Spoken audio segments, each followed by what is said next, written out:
വീണ്ടും തളർത്തു എന്ന കഥയുടെ തുടർഭാഗം. ഞാൻ പഠിപ്പിച്ചിരുന്ന സ്കൂളിൽ നിന്നും ട്രാൻസ്ഫറായി പോകവേ ഏറെ വിഷമിച്ചത് മെറിന ടീച്ചറായിരുന്നു. അവരുടെ ജീവിതത്തിലുണ്ടായ ചില പ്രതിസന്ധികളിൽ ഞാൻ അവരോടൊപ്പം നിൽക്കുകയും സമാധാനിപ്പിക്കുകയും ചെയ്തതിൻ്റെ സന്തോഷമാവാം അവരൊരുപാട് വിഷമിച്ചു ഞാൻ പോകാൻ നേരം. നമ്മൾ അങ്ങനെയാകണം എപ്പോഴും. വിഷമസന്ധികളിൽ നമ്മൾ അവരോടൊപ്പം നിൽക്കണം. എരുതിയിൽ എണ്ണയൊഴിച്ചു കൊടുക്കുന്നതിന് പകരം ഏതെങ്കിലും തരത്തിൽ പ്രശ്നം പരിഹരിക്കാൻ നമുക്കാവുന്ന പോലെ കൂടെ നിൽക്കണം.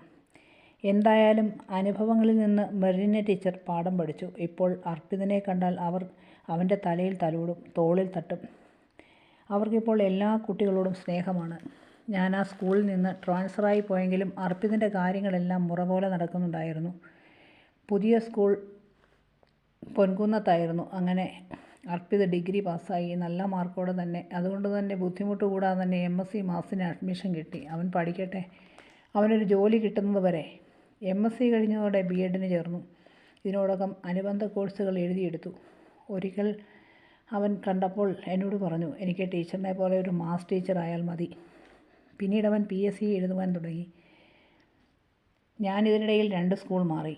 ഇപ്പോൾ ഞാൻ പഠിപ്പിക്കുന്നത് കാഞ്ഞിരപ്പള്ളിയിലാണ്. ഒരു ദിവസം ഉച്ചസമയത്ത് എനിക്കൊരു ഫോൺ വന്നു. ഞാൻ നോക്കുമ്പോൾ അർപ്പിത്. എന്താ മോനെ? ഞാൻ ചോദിച്ചു. ടീച്ചർ, നമ്മൾ ജയിച്ചു. ഞാൻ ചോദിച്ചു. എനിക്ക് ജോലി കിട്ടി, +2 ടീച്ചറായിട്ട്. സത്യത്തിൽ എനിക്ക് കരയണോ ചിരിക്കണോ എന്നറിയാൻ വയ്യാത്ത അവസ്ഥ. എൻ്റെ ജീവിതത്തിലെ ഏറ്റവും സന്തോഷകരമായ രണ്ടാമത്തെ അനുഭവമായിരുന്നു അത്. ആദ്യത്തേത് എനിക്ക് ജോലി കിട്ടിയപ്പോൾ. അർപ്പിതിന് ജോലി കിട്ടിയത് കേട്ടപ്പോൾ തുള്ളിച്ചാടി എൻ്റെ മനസ്സ്. അവൻ ജീവിക്കട്ടെ, ഈ സമൂഹത്തെ തലയുയർത്തി. പിറ്റേന്ന് രാവിലെ അർപ്പിത് എന്നെ കാണാൻ വന്നു. കണ്ടയുടനെ അർപ്പിത് എന്നോട് പറഞ്ഞു, ടീച്ചർ എന്നെ അനുഗ്രഹിക്കണം. അവൻ എൻ്റെ കാലിൽ തൊട്ട് അനുഗ്രഹം വാങ്ങി.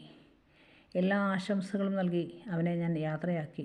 വീണ്ടും ഒന്നും ചെയ്യാനില്ലാത്തതുപോലെ തോന്നി. കറങ്ങിത്തിരിഞ്ഞ് ഒരു ദിവസം ശ്യാമയെ കാണുവാനിടയായി. ഞങ്ങൾ ഒരുമിച്ചൊരു റെസ്റ്റോറൻറ്റിലേക്ക് കയറാൻ തുടങ്ങവേ ഒരു കാർ വന്ന് ഞങ്ങളുടെ അടുത്ത് നിർത്തി. ഞങ്ങൾ തിരിഞ്ഞു. അതിൽ നിന്ന് ഇറങ്ങി വന്ന പുരുഷൻ ഓടി വന്നെന്നെ വട്ടം പിടിച്ചു. എന്താ ഞാൻ ചോദിച്ചുകൊണ്ട് കൈ വിടുവിക്കുവാൻ ശ്രമിച്ചുകൊണ്ട് ഓടി മാറി.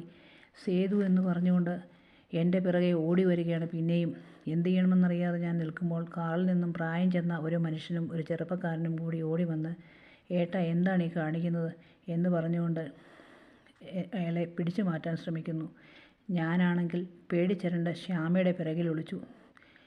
ചുറ്റും ആൾക്കാർ കൂടി വരികയാണ്. പ്രായമായ ഒരു മനുഷ്യൻ പറയുന്നു, പ്രതാപ്, അത് സേതുവല്ല. അങ്ങനെ പറയല്ലേ അച്ഛാ, ഇതെൻ്റെ സേതുവാണ്. അയാളെ ഒരു തരത്തിൽ കൂടി നിൽക്കുന്നവരുടെ സഹായത്തോടെ പിടിച്ചു വലിച്ച് കാറിൽ കയറ്റി. വാതിലടയ്ക്കുന്നതിനിടയിൽ ക്ഷമിക്കണം മോളെ എന്ന് ആ അച്ഛനാണെന്ന് തോന്നുന്ന മനുഷ്യൻ എന്നോട് പറഞ്ഞു. ഞെട്ടലിൽ നിന്നും ഞാൻ അപ്പോഴും മുക്തയായിരുന്നില്ല. ശ്യാമ എന്നെ പിടിച്ചു വലിച്ച് കാറിൽ കയറ്റി ഹോസ്റ്റലിലെത്തി. ഞാൻ ഓടിപ്പോയി റൂം അടച്ചിരുന്ന് കുറേ കരഞ്ഞു. ശ്യാമ വന്ന് കതകിന് മുട്ടിയിട്ട് ഞാൻ തുറന്നില്ല. അന്നെനിക്ക് പനി പിടിച്ചു. പിറ്റേ ദിവസം ശ്യാമ വന്നു. നീ നന്നായി പേടിച്ചു, അതുകൊണ്ടാണ് പനി പിടിച്ചത്. ആരായാലും ഭയന്നു പോകും, സാരമില്ല.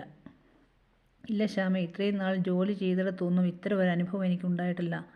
ഇതാദ്യമാണ്. എനിക്കിനി ഇവിടെ തുടരാനാവില്ല. ഇത്രയും നാൾ ഒരു സ്വസ്ഥതയൊക്കെ ഉണ്ടായിരുന്നു, ഇപ്പോൾ അതും ഇല്ലാതായി. ഞാൻ ഇവിടുന്ന് ട്രാൻസ്ഫറിന് അപേക്ഷിക്കാൻ പോവുകയാണ്. അടുത്ത ഭാഗവുമായി